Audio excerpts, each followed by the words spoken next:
Welcome to Aberdeen, South Dakota. The Austin Bruins getting set to take on the Aberdeen Wings for the first time this season during the regular season.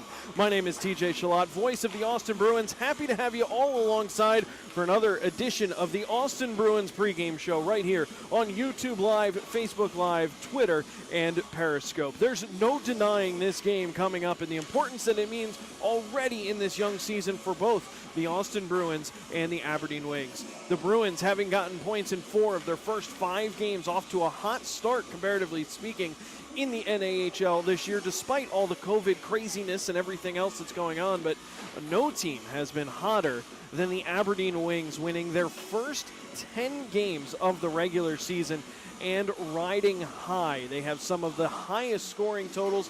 In fact, they have the top 5 scorers in the NAHL.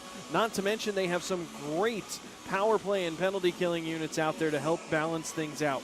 We'll dive into the stats here on the side in just a little bit. But before we do, we want to talk about some of the new things that are coming this weekend against the Aberdeen Wings. Obviously, this was not a scheduled matchup as per the original schedule on NAHL.com, AustinBruins.com, any of the print media that you might see out there. This is not a scheduled game. Traditionally, we were supposed to be playing the St. Cloud Norsemen tonight for the very first time during the regular season and in the very first time in their existence, at least since the rebrand of the name Norsemen.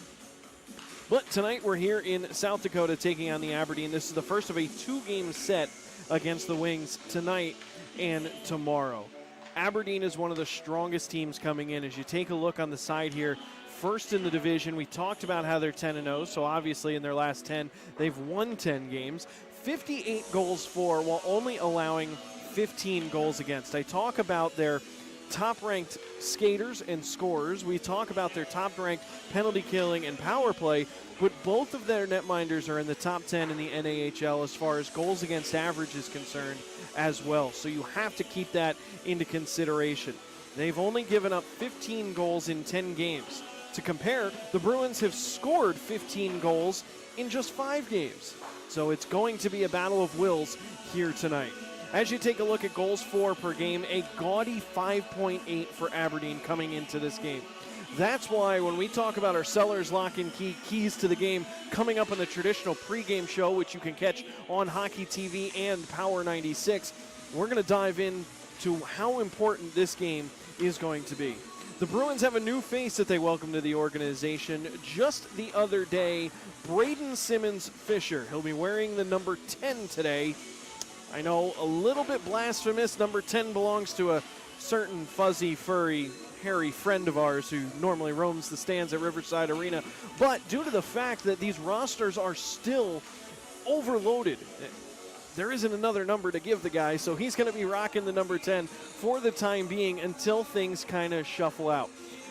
Simmons-Fisher comes to the Austin Bruins by way of the Green Bay Gamblers in his first full his first full junior season this year, son of Yuri Fisher, the former NHLer and Detroit Red Wing. He will be out there tonight on one of the top lines for the Austin Bruins. At 6'7", he is instantly the largest player on the ice wearing black and gold here today. As we take a look at the goaltender matchup, I want to focus mainly on Tyler Shea. Tyler Shea has earned points for the Bruins so far in every start that he's had. The Bruins are 3-0-1-0 when Tyler Shea is in goal for the Bruins, including last Sunday's incredible come-from-behind victory. If you didn't catch us while we were out in Janesville, what a game it was. The Austin Bruins had to battle their way back. A last 2-minute goal scored by Barrett Brooks in the third period. It was 1:15 left to go on the clock when Barrett Brooks slid that 5-hole, tied the game and forced overtime. It was Frank Dvorny who was the hero in overtime after Alex Trombley walked his way up the right wing side, got a shot on. Dvorny found the loose puck and won it for the Bruins in overtime. Austin had a 3-3 last weekend in which they were able to manage and get 4 out of a possible 6 points. They won on Friday night at home against the Wilderness. Many of you were at Riverside Arena for that game. They fell on Saturday, their first road game of the regular season, and their first game against Janesville on that road trip, and then won on Saturday in overtime, as I just explained. So the Bruins have some momentum going forward here as they've been playing some good hockey and getting contributions in gut check times. In moments where you need someone to step up, they've had somebody step up, whether it's Tyler Shea in that Friday night game making an amazing stop right out of the gate in overtime, spinning around and getting it off the blocker hand, the backside of the blocker hand.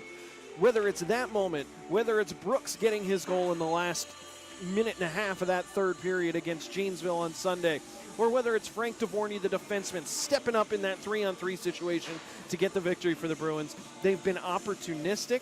They've been at the right place at the right time, and that's something they're going to need to continue here as they take on the Aberdeen Wings for the first of 2 games here at the Odie Ice Arena. You can catch this game coming up on Hockey TV or on Power 96.1, www.kqpr.com if you want to listen live to the audio stream. But honestly, we're going to be on the road for quite some time, so what you need to do is head on over to Hockey TV, pick up a subscription. They have a Black Friday deal going on right now, $12.99 for the entire month. Get it, because you're going to need it. The Austin Bruins, with the new restrictions set forth by Governor Tim Walz, team can't play at Riverside Arena, can't play anywhere in Minnesota, so we're going to be on the road for quite some time. Be sure to head on over and get to Hockey TV and get your subscription. You can purchase them by month.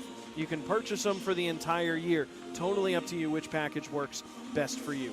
But I want to take a look back at that Sunday game because I feel there's a lot of keys in that game that are going to unlock. It's going to unlock the successes that the Bruins are going to need to see here tonight. When we look back to the game on Sunday against Janesville, there were multi-point players. 4 players had multi-point nights in that game, including Frank DeVorney, who led all scorers with 1 goal and 2 assists. Alex Trombley had 2 assists. Carson Riddle had 2 assists. And Kyle Oleksiak also had 2 assists. 4 players with multi-point games. And you sit there and you think, oh, wow, well, you know, there was only 5 goals scored for the Bruins. They won that game 5-4. So if you have 4 guys with multi-points, nobody else really got on the stat sheet. Not true at all. The Bruins had 9 players register a point in that game, including Travis Shouty, his first goal of the year. Peter Jacobs, his 3rd goal of the weekend, his 3rd goal against Janesville. He's currently the team leader in goals with 4. We mentioned Barrett Brooks, and we also talked about Hunter Olsen. Here's a guy who's very familiar with the Central Division, having spent some time with the Bismarck Bobcats. Yes, he was sent down to Odessa and then came to the Bruins by way of the Jackalopes. He's a guy that still knows Aberdeen. He knows the systems that they like to play from his time in Bismarck just a couple years ago. It's that experience, it's that knowledge that's going to come into play and really help give you the advantage if you're the Austin Bruins over the Aberdeen Wings. Tyler Shea was masterful, absolutely masterful in that game. Yes, he gave up 4 goals in the game, but the Bruins got the W. That's all that matters. Tyler Shea got the W as well. But he made 39 saves on 43 shots across the course of the game. He's getting the start here tonight because why wouldn't he? You're going to look to the guys that have been leading the ship. And right now, Tyler Shea has been the backbone for this Austin Bruins team in the blue paint. We have some roster news to mention. It'll be coming out officially later this week. Hudson Hodges will be the backup here tonight as Zach Hansen has been loaned to the USHL and Sioux City. We'll get you more information on that throughout the week, as it was actually a nice little bus trip. We had to swing by a truck stop and drop him off with the Sioux City Musketeers, as he will be filling in. He will not be playing this weekend, as I have heard it. It will be next weekend. I'm not even sure if the Sioux City Musketeers themselves have any scheduled games this weekend. It may just be next weekend. So the Bruins are going to be rolling with 2 forwards. There's also a litany of injuries. Some guys not even traveling with the Austin Bruins out here to Aberdeen. Guys like Jackson McCarthy still dealing with his upper body injury. Guys like Ben Dexheimer. He has finally traveled with the team. So there's going to be some shuffling going back and forth each way. Alex Trombley, huge piece to the puzzle last Sunday, did not travel with the team, dealing with an upper body injury of his own. So we won't see Alex Trombley here tonight in the lineup. Coming up, we've got the traditional pregame show, which you can catch on Hockey TV. You can catch on Power 96 and KQPRFM.com as the Austin Bruins at 3-1, 1-0 take on the Aberdeen Wings at 10-0. A battle, a clash of the Titans, if you will, in this early season matchup. The Wings have everything going for them right now. The Austin Bruins would love nothing more then to ruin that streak and to start things off. This has been a rivalry over the last couple of years. When you go back to the Wings winning the Robertson Cup in 2018-19, the year that they knocked the Bruins out of the first round of the playoffs, Austin would love nothing more than to take these two games right here in their own house on Friday and Saturday night. But you got to start with the first one. Austin Bruins, Aberdeen Wings, coming up on Hockey TV and Power 96. We'll see you on over there.